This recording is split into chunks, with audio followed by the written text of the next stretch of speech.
नमस्कार मेरे जिज्ञासु दोस्तों। दोस्तों, जैसे-जैसे पूरे विश्व में विकास की गति में तेज़ी आ रही है, वैसे-वैसे विकास कार्य में गति लाने के लिए सबसे पहले किसी भी देश को उद्योग-धंधों के लिए ऊर्जा की ज़रूरत पड़ती है। ऊर्जा की पूर्ति के लिए वर्तमान में हमें पेट्रोल, डीज़ल, कोयला आदि ऊर्जा के स्रोतों पर निर्भर रहना होता है, किंतु इन सभी में कार्बन की मात्रा बहुत ज़्यादा होती है। इसके विपरीत परमाणु ऊर्जा को इनके मुकाबले कम कार्बन उत्सर्जित करने वाला स्रोत माना जाता है।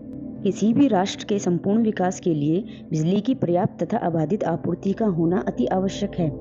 ऐसे में परमाणु ईंधन को ऊर्जा का एक अच्छा स्रोत माना जाता है, परंतु परमाणु ऊर्जा संयंत्र अति संवेदनशील क्षेत्र माना जाता है, क्योंकि इन संयंत्रों में की गई एक भी गलती उस क्षेत्र को ही नहीं बल्कि उसके आसपास के कई किलोमीटर के क्षेत्र को दूषित कर सकती है। यहाँ तक कभी-कभी यह देखा गया है कि इन परमाणु संयंत्रों से निकलने वाली रेडियो एक्टिव रेस दूसरे देशों तक भी फैल जाती है। ऐसी ही एक घटना वर्ष 1986 में तब के यूएसएसआर में पश्चिम में स्थित प्रिप्यात शहर के चेर्नोबिल परमाणु संयंत्र में देखने को मिली।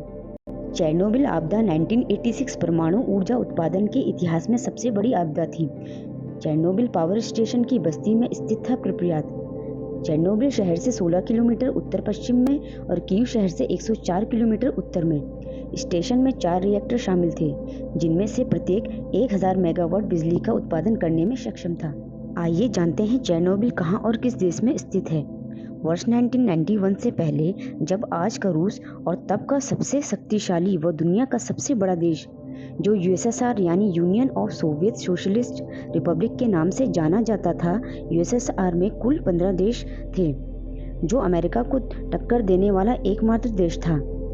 रूस ने स्पेस से लेकर साइंस तक के क्षेत्रों में वर्ष 1991 से पहले अमेरिका को कड़ी टक्कर दी।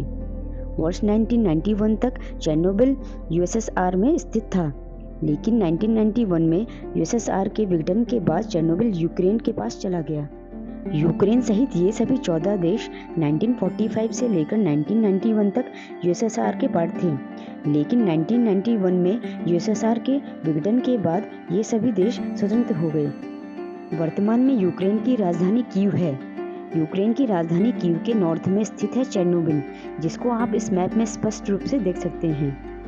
कहानी को अब 80s में ले चलते हैं। 80s में यूएसएसआर आर्थिक तौर पर बहुत प्रगति कर रहा था, लेकिन यूएसएसआर के कुछ क्षेत्र उतनी प्रगति नहीं कर पा रहे थे।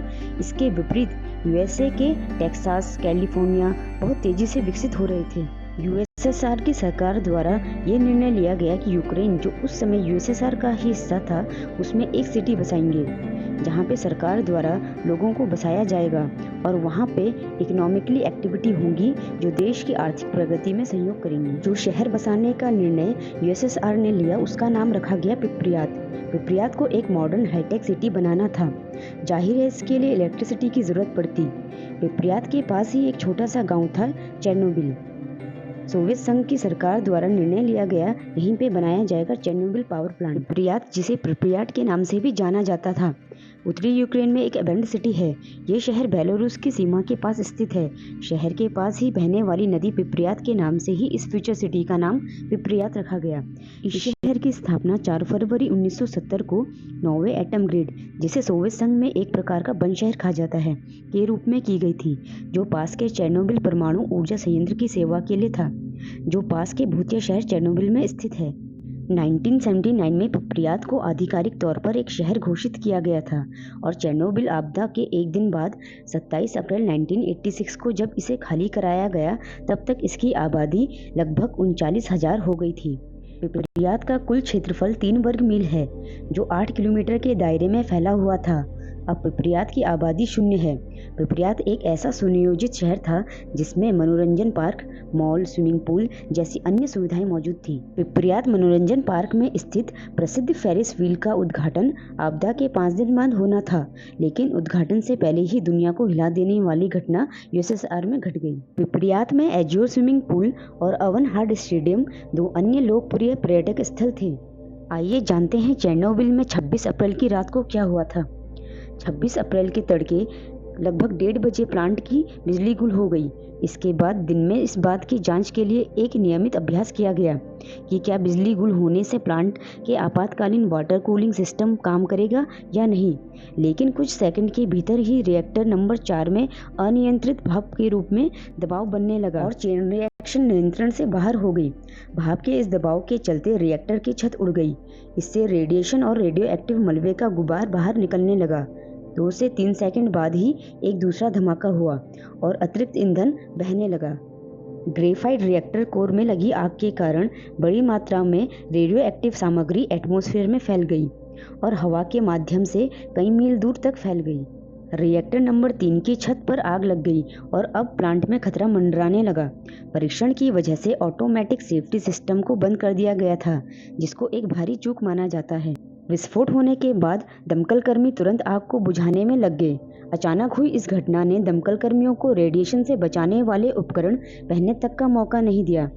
इस कारण रेडिएशन से प्लांट में कई दमकल कर्मी भी मारे गए। कहते हैं जब दमकल कर्मी आग बुझा रहे थे तो रेडिएशन उन्हें मेटल के स्वाद जैसा लगा। साथ ही चेहरे पर पिन और सुइयां चुभती हुई महसूस हो रही थी। सुबह 5 बजे तक रिएक्टर नंबर 3 को बंद कर दिया गया। 24 घंटे बाद रिएक्टर नंबर 1 और 2 को भी बंद कर दिया गया था। सोवियत सरकार ने 26 अप्रैल को दोपहर को रिएक्टर की छत पर कुछ सैनिकों को उतारा। साथ ही रिएक्टर को ठंडा करने के लिए ऊपर से पानी भी छिड़का और चेन रिएक्शन से बन रही आग को बुझाने के लिए यूएसएसआर की वायुसेना ने कई टन रेत रिएक्टर के ऊपर डाली। 1995 में यूक्रेन सरकार की रिपोर्ट के अनुसार करीब 1,25,000 लोगों की मौत हुई। प्रप्रियात में रहने वाले करीब 50,000 लोगों को वहां से बाहर निकाला गया। लोग अपने घरों और सामानों को छोड़कर कहीं और चले गए। सोवियत संघ ने दुनिया से इस आपदा को छुपाने का बहुत प्रयास किया, लेकिन जंगल में लगी आग को भला कौन छुपा पाया है। 28 अप्रैल को स्वीडिश निगरानी स्टेशन ने हवा में फैली रेडियो एक्टिव पदार्थों के असामान्य रूप से उच्च स्तर की सूचना दी और यूएसएसआर से इसका स्पष्टीकरण भी मांगा। यूएसएसआर ने स्वीकार किया कि चेर्नोबिल में एक दुर्घटना हुई थी। इस प्रकार इससे उत्पन्न खतरों पर अंतर्राष्ट्रीय आक्रोश फैल गया। पूरी दुनिया में सोवियत रूस की किरकिरी होने लगी। सोवियत संघ द्वारा रेडियो एक्टिव मलबे को 800 अस्थायी जगहों पर दफनाया गया और बाद में सबसे ज़्यादा रेडियो एक्टिव रिएक्टर कोर को कंक्रीट और स्टील के ताबूत में हमेशा हमेशा के लिए बंद कर दिया गया। एक रिपोर्ट के अनुसार दूसरे विश्व युद्ध में अमेरिका द्वारा जापान के शहर हिरोशिमा और नागासाकी में गिराए परमाणु बम से 400 गुना ज़्यादा रेडियो एक्टिव पदार्थ चेर्नोबिल आपदा में फैले। यह रेडियो एक्टिव रेज हवा से बेलारूस, रूस, यूक्रेन, फ्रांस, इटली तक पहुंच गई। लाखों एकड़ जंगल और खेत बर्बाद हो गए। इस घटना के बाद कई जानवरों में जेनेटिकल चेंज देखने को मिले और मनुष्यों में कैंसर से होने वाली मौतें बढ़ गई। आपदा के बाद सोवियत संघ ने चेर्नोबिल परमाणु संयंत्र को 30 किलोमीटर के दायरे में गोल आकार का निर्माण कर संयंत्र को कवर कर दिया। 1991 के बाद यूएसएसआर के टूटने के बाद चेर्नोबिल यूक्रेन के पास चला गया। यूक्रेन की सरकार ने कुछ हिस्सों को पर्यटकों के लिए खोल दिया। अब बात आती है कि इस दुर्घटना के लिए किसे जिम्मेदार ठहराया जाए। चेर्नोबिल में जो कुछ हुआ उसके लिए विक्टर ब्रातुखानोव को आधिकारिक तौर पर जिम्मेदार ठहराया गया। उन्होंने संयंत्र के निर्माण और संचालन में मदद की थी और रिएक्टर में विस्फोट के बाद आपदा को रोकने के लिए महत्वपूर्ण भूमिका निभाई थी।